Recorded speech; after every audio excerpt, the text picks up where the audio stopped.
Mwite mwenyewe ama mimi hapo karibu naye. Ala. Madharau ni kitu kibaya.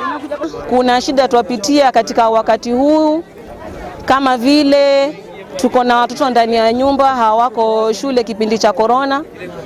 Tuko na watoto pia wahitaji chakula, wahitaji nguo, watoto wahitaji mavazi, wahitaji malazi, maji watumie. Kwa hivyo tunashukuru alhamdulillah, Majmuatul Khairat wametukumbuka. Mungu awaongeze.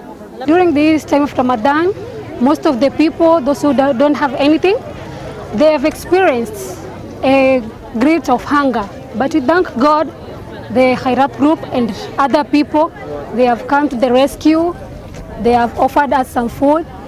We started off with 30 families and alhamdulillah right now we are going to be clocking 10,000 families this year.